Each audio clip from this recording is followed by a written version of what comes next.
Hey, everyone. It is Sleepy Reader, aka Damien, and I'm here yet again with a comic book countdown. This time I'm going to be looking at 8 comics that I bought on July 30th, Wednesday, July 30th, which was, I don't know, about 8 days ago now. And that happened to be my birthday. And I turned 64. And maybe my 65th birthday will be a big event, but I just had some pizza, broke my diet for my birthday. So, um, before I talk about those 8 comics, I did want to do an honorable mention, which is Heavy Metal. I've been Heavy Metal 2 is what came out that past Wednesday, and I've been enjoying it, but I haven't finished reading it. And I never got around to reading Heavy Metal 1. So as I've been reading this, I've been going back for the stories that have been continued from 1 to 2 to catch up. And then I'll go back and read everything in one. I am enjoying it quite a bit. I do feel like some of the stories are space fillers. Some are really cool kind of visual works, and others are just a little perfunctory. And so, my overall opinion at the moment, without having read all of it and without having read all of issue 1, is that they would be better off at half the size. It was 230 pages, which is an incredible bargain for $15. But I would say charge the same $15, do a 100-page book, and not only cull out for the best work, but let the artists know that they will be paid highly to be in heavy metal and have them do their very best work. So that's a theory of how it might be better, even better magazine than it is. Not that I feel it all ripped off. I'm pretty happy with it. But also, it is so much to read. I guess you could just buy heavy metal and nothing else, and that would sort of fill your comic quota for the month, or at least part of a month, or definitely a week. So anyway, honorable mention to that. Um, I kind of wonder why they went for something so thick, and I wonder if it's because they got this thing started on Kickstarter, and on Kickstarter maybe it encourages more people to back a project if it looks big, and that might be it. And I think it's supposed to be quarterly or bi-monthly. The other thing is, I guess they could come out more frequently with less pages too. Maybe just make it $12 and 100 pages or something, and they'd still make more money per page, right? Okay, anyway, on to the main countdown. In at number 8 was this comic I had never heard of, but I saw the name Becky Cloonan, and I just grabbed it. And I figured, well, Garth Ennis or Garth Ennis, I usually like or sometimes like. Um, but this comic was not for me. I should have maybe looked at it more closely because of the cover. Um, Apparently, these are short chapters that appeared in Boom's horror magazine, which I only read the first issue of. I don't remember this one being in it, but maybe it was. Um, yeah, it was in Hello Darkness 1 through 3. So I guess I did read the first chapter of it once before, and I slipped out of my memory. And I'm not surprised because the first chapter is just some people sitting around in an apartment in New York City, although they seem kind of British to me, and chatting about uh, Putin and the war in Ukraine and various geopolitical things. And then the worst happens, and nuclear war breaks out everywhere. And this comic, I guess, is just going to follow what happens to all these characters as everywhere gets bombed with nukes. And I didn't, I found the characters were just sort of spouting stuff that I hear on TV news shows. And I just wasn't into it. But it does have Becky Cloonan art, and we don't see her on art that often anymore. And I definitely did enjoy the Becky Cloonan art, but not enough. I just it's too grim, I guess, or too obvious. Also, like I can sort of imagine the worst possible scenario with nuclear war. Um, in at number 7 was an interesting book, Speed Racer. Um, it's been so long since I watched Speed Racer as a kid. I just remember loving Speed Racer and loving Racer X, and I don't, and that there was someone named Pop. who I guess was his dad. I wasn't even sure. I couldn't even remember, but I guess in here he is his dad, I think. Um, so we kind of get a story that's about gambling and organized crime and things like that mixed up with this special kind of car. And we get cars that drive along the side of buildings. There was nothing wrong with it, but I just didn't really get into it that much. So I'm guessing I won't jump on any further. In at number 7 was The Thing, issue 3. And, it kind of hits all the old school kind of Marvel stuff with lots of villains and the Thing fighting them and taking them out. And it was kind of fun to see the Wrecking Crew and everything. And the art's pretty good. I don't, I kind of like the way they draw the Thing, but I don't get super excited about it. So it's just kind of in the middle of the road for me.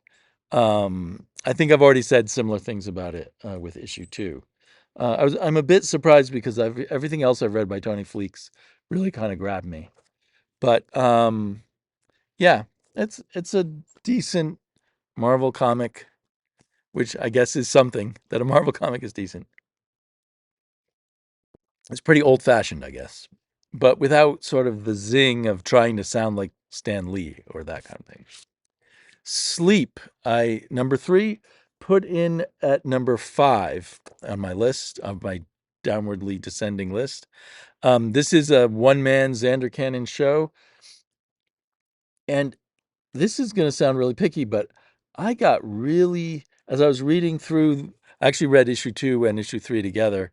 I mean, as I was reading through them, I got really sick of Cannon's use of grayscale, and it just shows me that how much an aesthetic experience reading a comic is, and the heavy use of the grayscale, just sort of coating everything, eventually kind of wore me down. I was starting to think maybe I've had enough sleep. Um, but then the way this issue ended, I decided I wanted to keep reading and find out what's going to happen next. It is kind of a effective, creepy horror story, but and maybe it's part of the way this particular horror story works. Only a little bit is unleashed in each chapter, in each issue. Um, so it takes a bit of patience, and maybe somehow that plays in with the overuse of grayscale for me.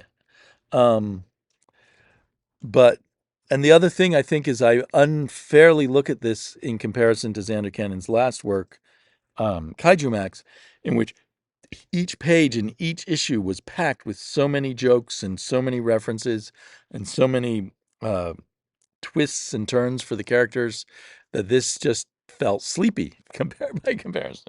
But it's an interesting comic book. It's different than any other comic book. I just think he went crazy with the grayscale. Maybe it's too easy to do digitally. Like if he were hand painting in the gray tones, he might use them more sparingly. Godzilla versus Boston, Godzilla versus America.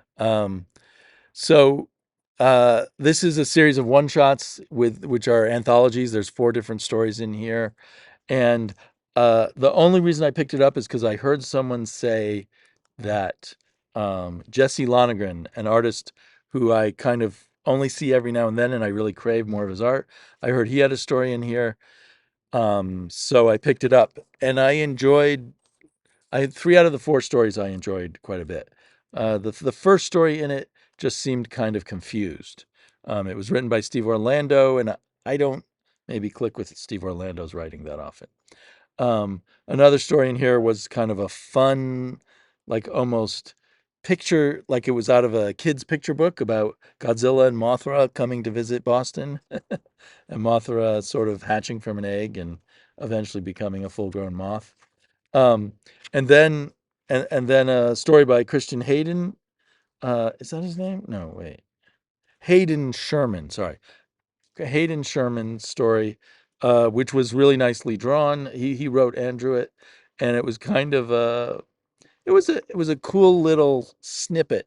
That he used the snippet so that you got a sense of a larger story all around it. So that was good short story writing.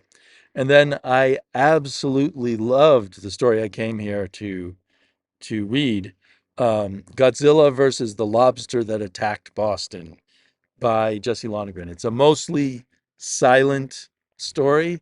Lonergan is a fantastic visual storyteller and very creative. And then at the bottom of each page, there's numbers all over the page, and at the bottom of each page, there's a footnote to go with each number, and um, it's the footnotes are simple, but they build up. They give it a sense of humor, and um, all of this kind of tickled the fact I lived in Boston for about 6 years, on and off in the 80s through 1990. I lived really in Somerville, but anyway, I traveled all over the Boston area every day, working in different areas and playing in different areas in Boston.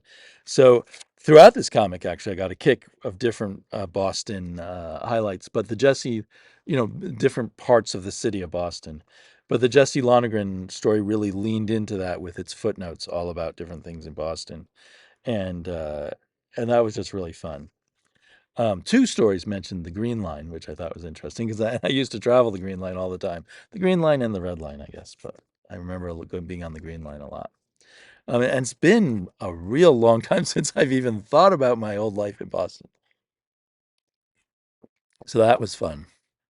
But um, yeah, so Lana Green, each story actually kind of had Godzilla in one way or another tearing up the city of Boston because that's what Godzilla is all about, right? Um, and So the Lonergan story really kind of, I don't know if it would work for someone who didn't live in Boston, but it really evoked my memories of Boston and little things about it. So it was very cool. So yeah, so this was kind of my surprise of the week. And then I wasn't surprised to have a great fun reading the Santos sisters. They have won the Eisner Award, and they're still printed on newsprint, and they still have cheap, silly ads that are, I guess, real ads that people put in here, sort of in the spirit of the ads are in the spirit of the comic book. And I actually can't get over how good the art is in this Archie kind of way. Uh, it's really kind of pleasing. I don't know if I would have liked it at all when I was a kid, but and there's an adult quality to everything, but just subtle adult quality. My only complaint would be I loved this cover. I wanted a story where they really did go out and work on a space station. That would be amusing. Just randomly, suddenly make them astronauts. That would be cool. Really nicely designed spacesuits there. So, anyway, fun comic as always. Nothing heavy, but I appreciate the funness. The opposite of funness is assorted crisis events, but each issue is a brilliant riff off of some disturbing story. Most comparable, I guess, to Ice Cream Man, but completely different at the same time. But I guess they both fit in the genre of sort of dark, despairing stories. This one's more dark, despairing science fiction, and Ice Cream Man's dark, despairing horror or modern life stories with a tinge of horror. But this strikes on modern life too. I'm still unconvinced. I still hear other people saying it's all part of one crisis event, but I think I don't know. I guess it can all be tied together because there's a sense of time anomalies or multiple worlds. Um, but this one, the artist Eric Zwadziski just pulls out the stops in terms of brilliant layouts and emotional kind of gesture and expression of characters. The color is amazing. Jordi Belair did the coloring. Um, Dennis Camp is the writer, and throughout all of these, he creates a tone. And I noticed this in his work in Absolute Martian Manhunter too. He creates a tone and a mood, and he's almost like a prose poet. Um, it's not fully a story, but if the art is this, the art can pull it off. there is hiding, there is hiding in the corner here, this time traveler guy who does appear in every issue, kind of like the Ice Cream Man used to appear in every issue of Ice Cream Man, although he doesn't anymore. Um, so yeah, this is a another issue of assorted crisis events that, in its way, depending, it's not for everyone, but depending on your mood, is kind of a master class in a cool comic. But my favorite of the week, number one, is Mark Spears' Monsters, number 6. I don't think we've seen this guy before, but I really need to go back and read all 6, actually 7, because there's a 0 issues of Monsters so far. I think it's supposed to be 12 issues, um, but it seems the story and the flow and the art just seems even better to me with this issue, with each issue. It's really grabbing me. It remains to be seen how he's going to pull it all together, because he's really spread the web of his plot out very far throughout time and space and numbers of characters. Um, my firmest hope, though, is he continues it. He doesn't stop at 12 issues. That it just keeps going and going and going. Really loving Mark Spears' Monsters. So before I go, I just show you two more things. I am currently reading The Wizard of Lemuria. I picked it up. I was just trying to find funky bookshops to visit with my daughter as summer vacation winds down. And we went to a shop called Wallace Books here in Portland. It's situated in a house in the neighborhood of Selwood, and it's like the interior of this house is just a maze of books, and you can just find cool stuff. And I actually found 4 or 5 really cool old paperbacks that I bought. I love collecting paperbacks, just 60s, possibly 50s, into the early 70s, but 60s paperbacks is my jam, just for the art. This is a Gray Morrow cover. There's his signature. Um, and The Wizard of Lemuria is the very first of a series of books about Thongor of Lemuria, Thongor the Barbarian, written by Lynn Carter, who helped L. Sprague de Camp write sequels to Conan, the earliest people to sort of jump on the Conan wagon after Robert E. Howard. And Thongor is obviously deeply influenced um, by Conan, but it's kind of also, I think, influenced by Edgar Rice Burroughs and Clark Ashton Smith, but written in a very simple way. And I'm not very far into it, I guess. Yeah, I'm just on page 23, but I'm really enjoying the cheap escapist fun of this book. And then adding to my hardback collection of art books is this hardback issue of Illustrators. Does it have a number? It's a hardback issue of Illustrators, done purposely, I think, as a collectible, um, focused entirely on Prince Valiant. And it's imported from England. I paid more than I really should have for it, but I'm just loving all the reproductions of Prince Valiant art. I have other Prince Valiant books, so it's kind of decadent, but I like how it blows up a lot of art, and I look forward to actually reading what they have to say about it. Um, Breaking down some of the ways in which the comic was made. I know at the back there's a bit about the current team doing Prince Valiant, um, who is what Mark Schultz is the writer, and Thomas Yates is the artist. So I have an interview with them at the back. Um, so interesting concept, a hardback magazine. And I don't know whether I could have got it cheaper if I was living in England. I don't see a price on it at all. There's a nice end paper. So that's what I've been up to. I have another traveling vacation going on in a few days where we're traveling up to Vancouver. I'm going to try to shoot a few more videos before I go and then put them out there, but I don't know if that'll really happen or not. So I may see you again soon, or it may be a week or two. Enjoy your comics, and I'll talk to you later. Special thanks to Scott Connor for alerting me to the existence of this Prince Valiant book. It was very exciting to get a hold of it, so thank you, Scott.